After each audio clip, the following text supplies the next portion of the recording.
परशुराम जी त्रेता युग रामायण काल में एक भट्ट ब्राह्मण आर्षि के यहाँ जन्मे थे, जो विष्णु के छठा अवतार हैं। वे भगवान विष्णु के आवेशावतार हैं। महाभारत और विष्णु पुराण के अनुसार परशुराम जी का मूल नाम राम था, किंतु जब भगवान शिव ने उन्हें अपना परशु नामक अस्त्र प्रदान किया, तभी से उनका नाम परशुराम जी हो गया। पितामह भृगु द्वारा संपन्न नामकरण संस्कार के अनंतर राम कहलाए। पौराणिक वृत्तांतों के अनुसार उनका जन्म महर्षि भृगु के पुत्र महर्षि जमदग्नि द्वारा संपन्न पुत्रेष्टि यज्ञ से प्रसन्न देवराज इंद्र के वरदान स्वरूप पत्नी रेणुका के गर्भ से वैशाख शुक्ल तृतीया को मध्य प्रदेश के इंदौर जिला में ग्राम मानपुर के जानापाव पर्वत में हुआ। वे भगवान विष्णु के आवेशावतार हैं। महाभारत और विष्णु पुराण के अनुसार परशुराम जी का मूल नाम राम था, किंतु जब भगवान शिव ने उन्हें अपना परशु नामक अस्त्र प्रदान किया, तभी से उनका नाम परशुराम जी हो गया। पितामह भृगु द्वारा संपन्न नामकरण संस्कार के अनंतर राम कहलाए। वे जमदग्नि का पुत्र होने के कारण, जामदग्नि और शिव जी द्वारा प्रदत्त परशु धारण किए रहने के कारण वे परशुराम जी कहलाए। आरंभिक शिक्षा महर्षि विश्वामित्र एवं आर्चीक के आश्रम में प्राप्त होने के साथ ही महर्षि रचीक से शांग नामक दिव्य वैष्णव धनुष और ब्रह्मर्षि कश्यप से विधिवत अविनाशी वैष्णव मंत्र प्राप्त हुआ। तदनंतर कैलाश गिरिशृंग पर स्थित भगवान शंकर के आश्रम में विद्या प्राप्त कर विशिष्ट दिव्यास्त्र विद्युद्भि नामक परशु प्राप्त किया।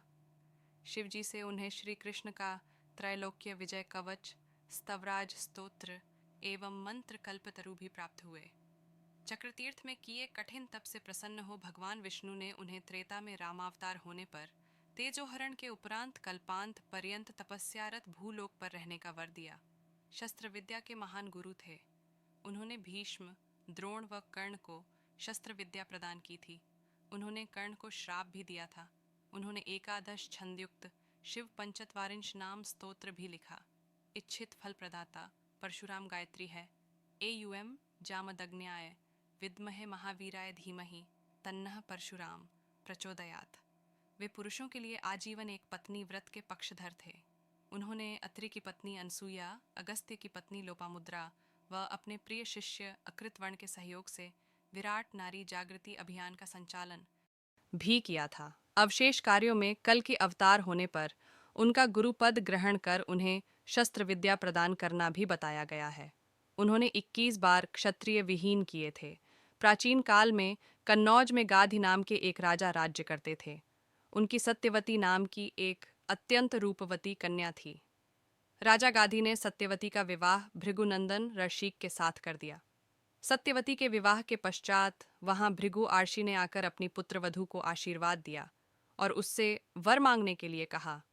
इस पर सत्यवती ने श्वसुर को प्रसन्न देखकर उनसे अपनी माता के लिए एक पुत्र की याचना की।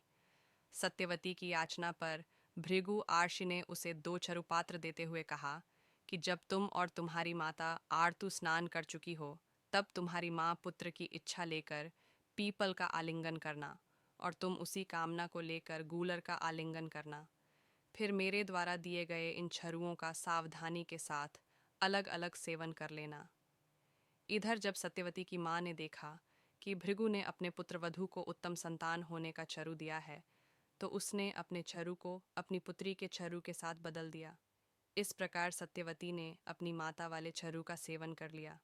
योग शक्ति से भृगु को इस बात का ज्ञान हो गया और वे अपनी पुत्रवधू के पास आकर बोले कि पुत्री, तुम्हारी माता ने तुम्हारे साथ छल करके तुम्हारे छरु का सेवन कर लिया है, इसलिए अब तुम्हारी संतान ब्राह्मण होते हुए भी क्षत्रिय जैसा आचरण करेगी और तुम्हारी माता की संतान क्षत्रिय होकर भी ब्राह्मण जैसा आचरण करेगी। इस पर सत्यवती ने भृगु से विनती की कि आप आशीर्वाद दें कि मेरा पुत्र ब्राह्मण का ही आचरण करे, भले ही मेरा पौत्र क्षत्रिय जैसा आचरण करे। भृगु ने प्रसन्न होकर उसकी विनती स्वीकार कर ली। समय आने पर सत्यवती के गर्भ से जमदग्नि का जन्म हुआ। जमदग्नि अत्यंत तेजस्वी थे। बड़े होने पर उनका विवाह प्रसेनजित की कन्या रेणुका से हुआ। रेणुका से उनके 5 पुत्र हुए, जिनके नाम थे रुक्मवान, सुखेन, वसु, विश्वानस और परशुराम। श्रीमद्भागवत में दृष्टांत है कि गंधर्वराज चित्ररथ को अप्सराओं के साथ विहार करता देख हवन हेतु गंगा तट पर जल लेने गई। रेणुका आसक्त हो गई और कुछ देर तक वहीं रुक गई। हवन काल व्यतीत हो जाने से क्रुद्ध मुनि जमदग्नि ने अपनी पत्नी के आर्य मर्यादा